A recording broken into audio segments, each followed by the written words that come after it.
ইতালিতে চিপিআই স্কুলগুলোতে প্রচুর সুযোগ সুবিধা দিয়ে আছে। অনলাইনে সার্চ করে দেখেন কোন কোর্স বর্তমানে চলতেছে, বা আপনি কোন কোর্স পছন্দ করেন, বা কোন দিকে আপনি কেরিয়ার করতে চান, যেটাই করতে চান তার উপরেই কোর্স আছে। এবং সেগুলো যদি কোর্সগুলো করেন, সেই সার্টিফিকেটটা নিয়ে যদি এজেন্সিতে জমা দেন, এজেন্সি আপনাকে একটা না 10টা কাজ ম্যানেজ করে দিবে। তো এই জায়গায় আসলে দোষটা আমাদের, আমরা আসলেই নিজেকে সঠিকভাবে গড়ে তুলতে পারি না, যার কারণে আমরা ইতালিতে মানুষের দাঁড়ে দাঁড়ে ঘুরি একটা কাজের জন্য। বাংলায় একটা কথা আছে, বুঝি না কোনো কামের ভাও, খালি কয় বেতন বাড়াও। তো আমরা ইতালিতে বর্তমান সময়ে যারা অবস্থান করতেছি, আমাদের কিন্তু ঠিক এই একই অবস্থা। তো এটা আসলেই না মানার কিছু নাই যে আমরা যারা ইতালিতে আসছি তারা সবসময় ভালো কাজ খুঁজি, এটা স্বাভাবিক বিষয়।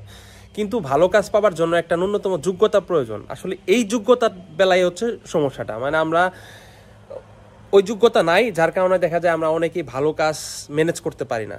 সমস্যা হচ্ছে এটাই। তো আমার ফেসবুক পেজে অনেকেই নক দেয়, অনেক পরিচিত ভাই ব্রাদার অনেকেই নক দেয় একটা কাজের জন্য, ভালো কাজটা ম্যানেজ করে দেওয়া যায় কিনা। আসলে বাস্তবিক অর্থে বিষয়টা কিন্তু এতটা সহজ না।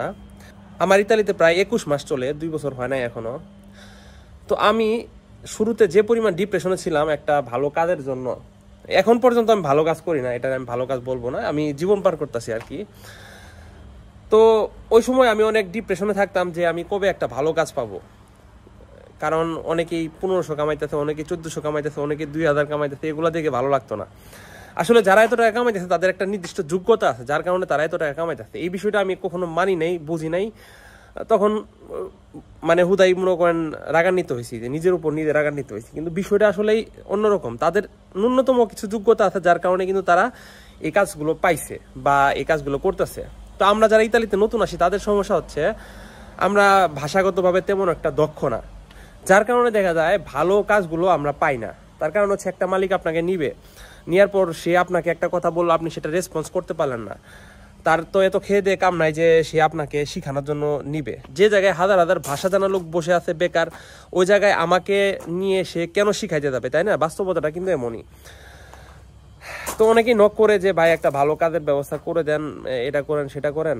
আসলে দেখেন, ভালো কাজ হয় হচ্ছে নিজ যোগ্যতা। এই জায়গায় আসলে লবিং যে বিষয়টা, এটা আমি এখন বিশ্বাস করি না, আগে বিশ্বাস করতাম লবিং আছে। তবে হ্যাঁ, 2-4টা এমন হয় যাদের বাপ চাচা মামা খালু আছে, তাদের ক্ষেত্রে একটু বিষয়টা সহজ। কিন্তু যাদের একদম কেউ নাই, তাদের জন্য বিষয়টা কঠিন। তো এর জন্য ইতালিতে আমরা যারা বর্তমান সময়ে নতুন অবস্থান করছি, তাদের সব থেকে গুরুত্বপূর্ণ যে বিষয়টার উপর ফোকাস দেওয়া উচিত, সেটা হচ্ছে একটা ভাষা খুব ভালোভাবে শেখা। ভালোভাবে যদি আপনি ভাষা শিখেন, আপনি নিজে গিয়ে যদি প্রত্যেকটা জায়গায় যদি নিজে গিয়ে দুমান্দা লাগান, মানে আপনি নিজে গিয়ে যদি সেই জায়গায় কথা বলেন, তাহলে আপনার জব হওয়ার সম্ভাবনাটা অনেক বেশি। আর সেই জব যদি হয়ে যায়, আপনার স্যালারি মিনিমাম 1500 প্লাস হবে, মানে বাংলা 2000, মানে 2 লক্ষ টাকার উপর আপনি ইনকাম করতে পারবেন। তো আমাদের সমস্যা হচ্ছে আমরা খালি লবিং খুঁজি, অমুক ভাই তমুক ভাই, সেই ভাই সেই ভাই অমুক ভাই। আসলে এই ভাই ঠাই দিয়ে কোনো কিছু হবে না। গুরুত্বপূর্ণ হচ্ছে নিজে একটু ভাষা শিখেন। একদম যে হায়ার লেভেলে শিখে যাইতে হবে এমন কিছু না। নর্মালি আপনি একটা কাজ চান, সেভাবে তাকে যদি আপনি কনভিন্স করতে পারেন, তাহলে যদি একটা জব আপনি মিলে, যদি কষ্ট করেন লেগে থাকেন, হবে। যেমন আমি যে জায়গায় কাজ করতেছি, এই জায়গায় আমি যখন লাগছিলাম আমি কিছুই জানতাম না, ঠিক আছে? যাই হোক, কপালের জন্য মিলে গেছে।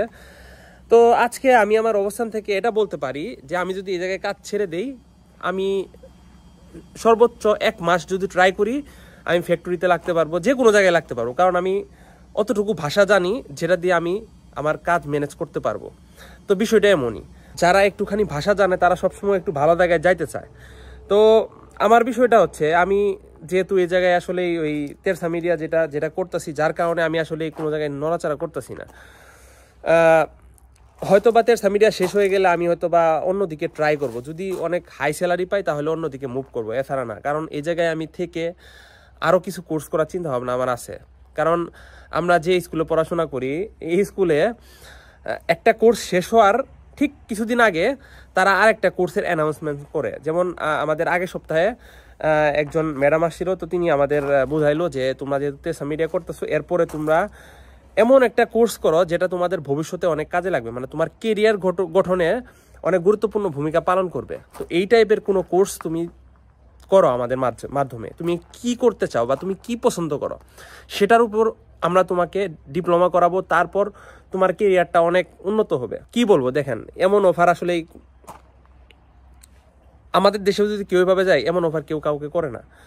তো তারা ট্রেনিং করায় একটা মানুষকে দক্ষ বানায়, তারপর তারা নিজেরাই কাজে লাগাই দিবে। আপনারা যে কোর্স করবেন সেই কোর্সের জন্য তারাই উল্টা আপনাকে আরও টাকা দিবে কোর্স শেষে, এবং কি কাজে লাগাই দিবে। তো আমাদের সমস্যা হচ্ছে, আমরা শুধু ওই বলি না যে বুঝি না কাজের ভাও, খালি কই বেতন বাড়াও। আমরা বাংলাদেশে এসে শুধু টিহা টিহা টিহা টিহা করতে করতে এমন একটা পরিস্থিতি হয়ে যায়, যার কারণে দেখা যায় আমরা কোনো কোর্স করি না, আমাদের কোনো ভাষার সার্টিফিকেট থাকে না, কোনো ভাষার লেভেল নাই, খালি মনে করেন দা ফাই খালি। এভাবে হয় না আসলেই। ইতালিতে চিপিআই স্কুলগুলোতে প্রচুর সুযোগ সুবিধা দিয়ে আছে। অনলাইনে সার্চ করে দেখেন কোন কোর্স বর্তমানে চলতেছে, বা আপনি কোন কোর্স পছন্দ করেন, বা কোন দিকে আপনি কেরিয়ার করতে চান, যেটাই করতে চান তার উপরেই কোর্স আছে। এবং সেগুলো যদি কোর্সগুলো করেন, সেই সার্টিফিকেটটা নিয়ে যদি এজেন্সিতে জমা দেন, এজেন্সি আপনাকে একটা না 10টা কাজ ম্যানেজ করে দিবে। তো এই জায়গায় আসলে দোষটা আমাদের। আমরা আসলেই নিজেকে সঠিকভাবে গড়ে তুলতে পারি না, যার কারণে আমরা ইতালিতে মানুষের দাঁড়ে দাঁড়ে ঘুরি একটা কাজের জন্য। তো ধরেন আমার তেরসা মিডিয়া শেষ হয়ে গেলে আরেকটা কোর্স তারা আমারে অফার করবে, তো আমি কি নিব? আমি যদি ইটালিয়ান শেফের উপর যদি ডিপ্লোমা করতে চাই, সেটা আমারে তারা দিবে। আমি যদি ফ্যাক্টরি রিলেটেড কোনো কাজ করতে চাই, যে কোনো ধরনের যে কিছু করতে চাই, তারা আমাকে কোর্স দিবে, এবং সেই কোর্স শেষ করার পরে তারা নিজেরাই জবে লাগাই দিবে। তো এর থেকে বড় ফেসিলিটি তো ইতালিতে আর কারণে নাই। তো আমরা বাঙালিরা কি করি, এসবের ধারের কাজ দিয়ে দেয় না, তারা স্টুডেন্ট খুঁজে পায় না, যার কারণে কয়দিন পর পর তারা অ্যানাউন্সমেন্ট দেয়, তারপর কয়দিন পর পর তারা ক্যাম্পেইন করে, তারা স্টুডেন্ট খুঁজে পায় না, আমাদের জোর করে ধরে নিয়ে দেয়, লাগাই দেয়। এমন একটা পরিস্থিতি হয়েছে। তো এই হচ্ছে পরিস্থিতি। তো যারা কাজের জন্য চেষ্টা করতেছেন, তারা অন্তত ডিপ্লোমা না করতে পারলে অন্তত একটা কাজ করেন, সেটা হচ্ছে আপনারা অন্তত ভাষাটা খুব ভালোভাবে একটু রপ্ত করেন। আহামরি রপ্ত করেন না, ওটা সময়ের বিষয়, এটা মুখ দিয়ে বললে হয় না। এতটুকু শিখেন যতটুকু দিয়ে আপনি একটা কাজ ম্যানেজ করতে পারবেন। তো যাই হোক, সবাই ভালো থাকবেন, সুস্থ থাকবেন। ধন্যবাদ সবাইকে পুরো ভিডিওটি দেখার জন্য।